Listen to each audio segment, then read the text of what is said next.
ईश प्रभु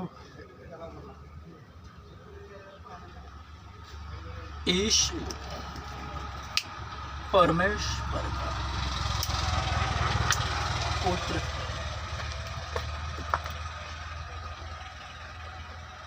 ईश प्रभु ईश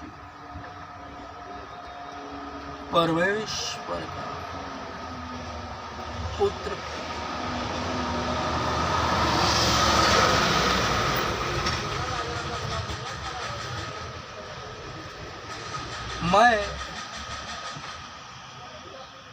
मैं ना करूं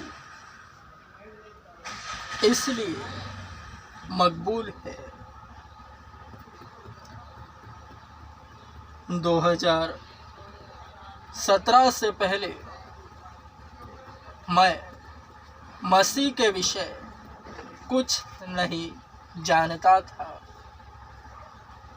2017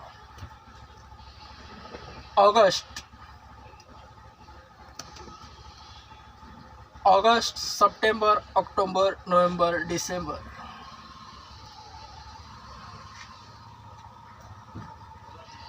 5 महीनों में प्रभु ने मकबूल को तैयार करा।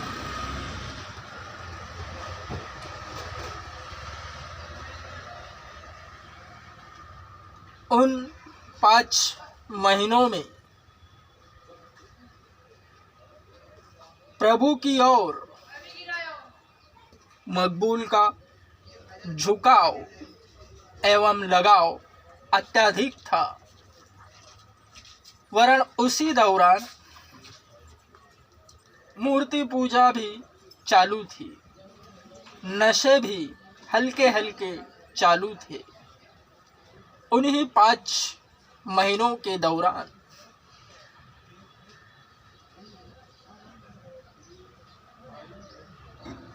तब ही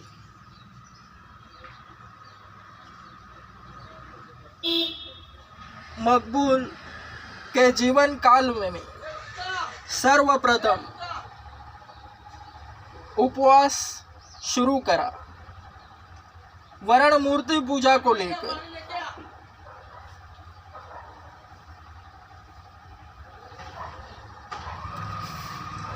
मूर्तियों को लेकर ही उपवास सर्वप्रथम उन्हीं 5 महीनों में शुरू करे।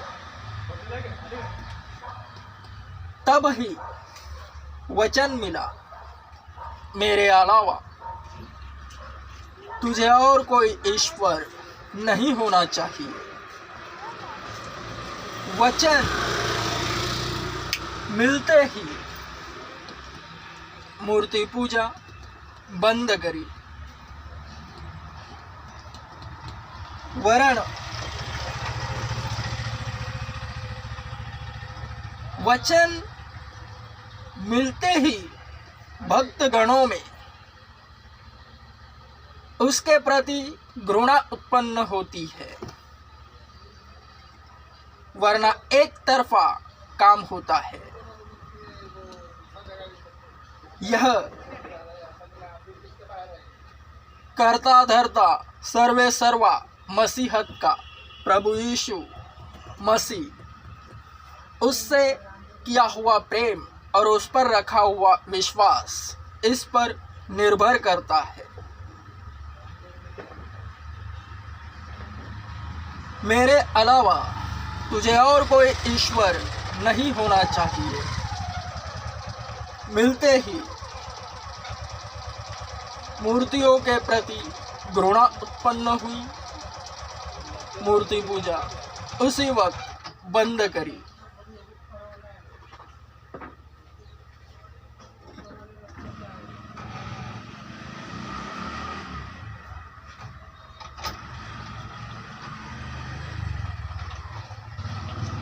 तब से लेकर आज तक मूर्ति पूजा नहीं कर रहा हूँ। एवं अंत तक। उसी वक्त मैंने अपने घर की सारी मूर्तियां निकालकर फेंक दी।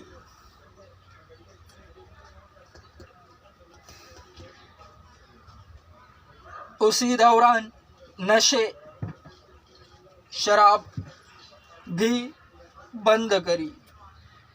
वरण उन्हीं 5 महीनों के दौरान जब सांसारिक मूर्ति डुबाई जाती है, 11वें दिन संसार में हाथी के मुंह वाली जो मूर्ति होती है, उसे जो आखिरी दिन डुबाते हैं, उसी दिन 2017 के 5 महीनों के दौरान मैंने शराब छोड़ दी।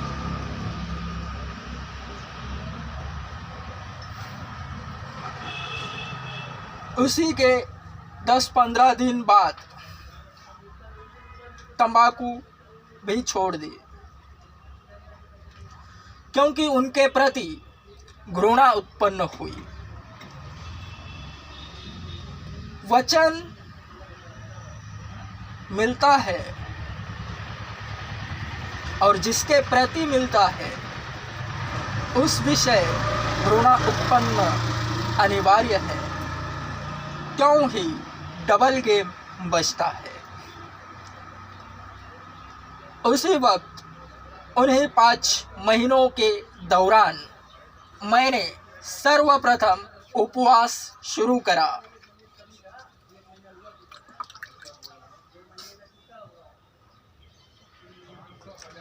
क्योंकि जब मैं संसार में था 2017 से पहले, तब एक भी उपवास नहीं रखा था। वरन उन्हीं 5 महीनों के दौरान उपवास रखा, वह इसलिए क्योंकि वचन है उपवास के प्रति भी। इसमें उपवास के नियम है।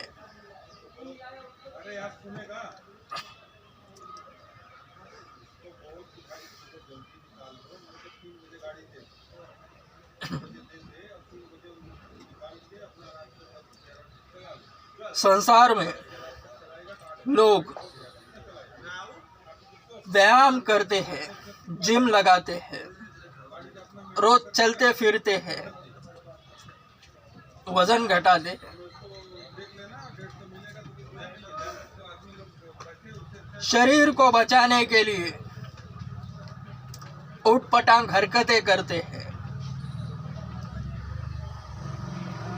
वरण मसीहत में शरीर सदृढ़ रखने के लिए केवल और केवल उपवास रखना जरूरी है, और वह भी पवित्र शास्त्र के तहत। और वह अब ही होता है केवल प्रभु यीशु से प्रेम और उस पर लाया हुआ विश्वास सब कुछ आप ही कर जाता है। प्रभु यीशु में उपवास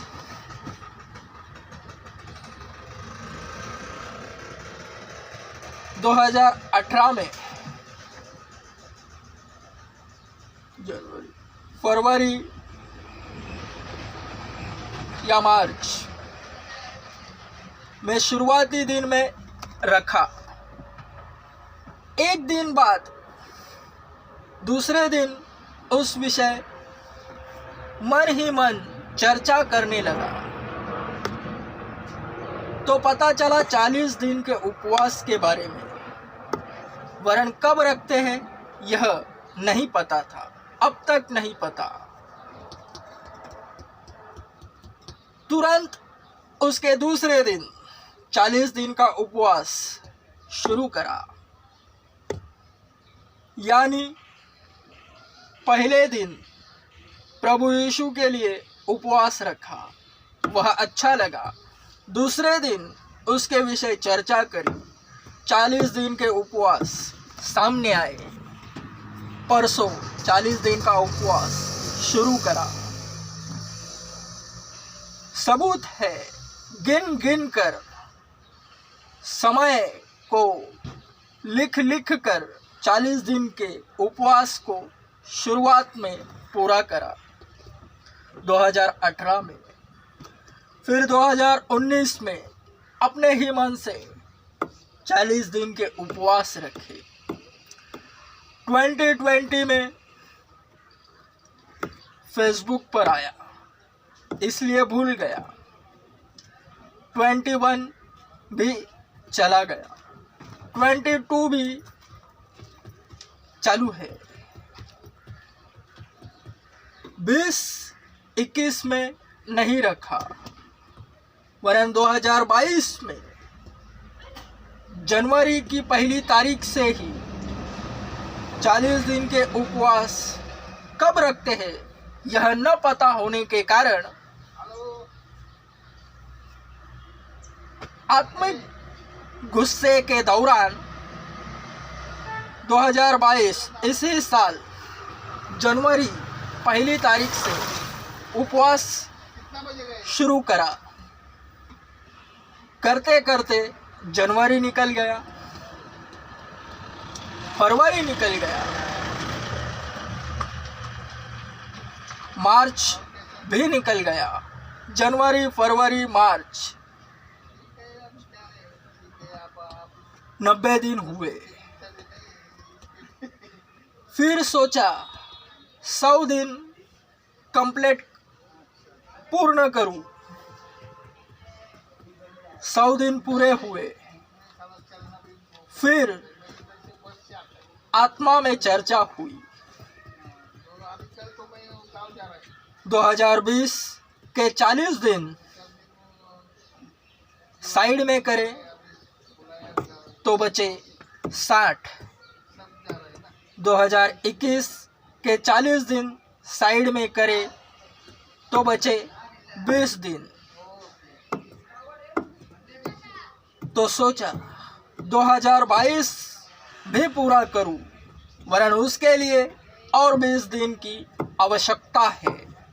इसलिए जनवरी, फरवरी, मार्च, अप्रैल इसी साल की बात है 120 दिन पूरे करें। और यह सब आप ही होते गए।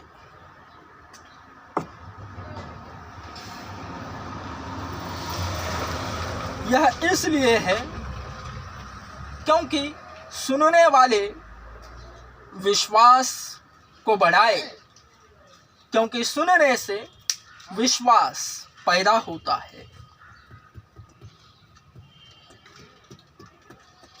उपवास के विषय ज़्यादा बातचीत नहीं होनी चाहिए, इसलिए इतना ही।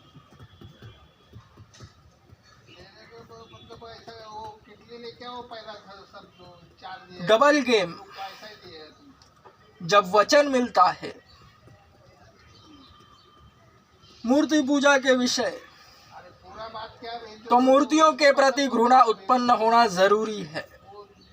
नशों के विषय, तो नशों के विषय घृणा उत्पन्न होना आवश्यक है। नहीं तो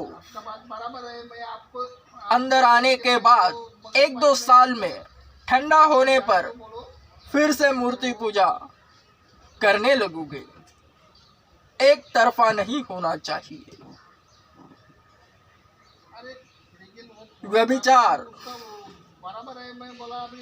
नहीं करना चाहिए, तो व्यभिचार के प्रति घृणा उत्पन्न होना आवश्यक है। क्यों ही डबल गेम होता है। झूठ नहीं बोलना, यह वचन है। वह मिलते ही झूठ के प्रति घृणा उत्पन्न होना आवश्यक है। क्यों ही झूठ मुंह से निकलेगा ही नहीं। आप ही सब कुछ होता है। केवल प्रभु यीशु के प्रति प्रेम और उस पर लाया हुआ विश्वास मजबूत होना चाहिए। फिर से कहता हूँ, मूर्ति पूजा, नशा, व्यभिचार, झूठ मत बोलना, पाप के प्रति जिस विषय वचन है उसी विषय में पाप जुड़ा है। पाप के प्रति घृणा उत्पन्न होने से डबल गेम बचता है।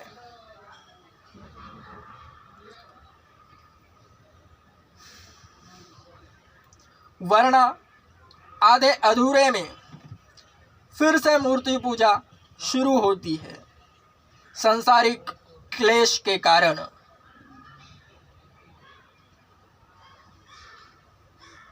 ऐसे बहुतेरे हैं।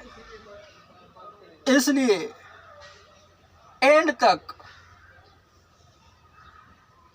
टिकने के लिए केवल और केवल प्रभु यीशु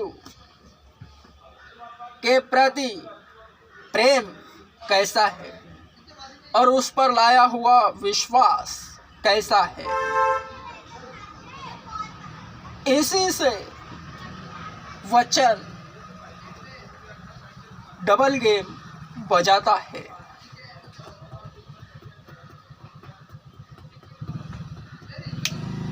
Amen. Strong. Amen.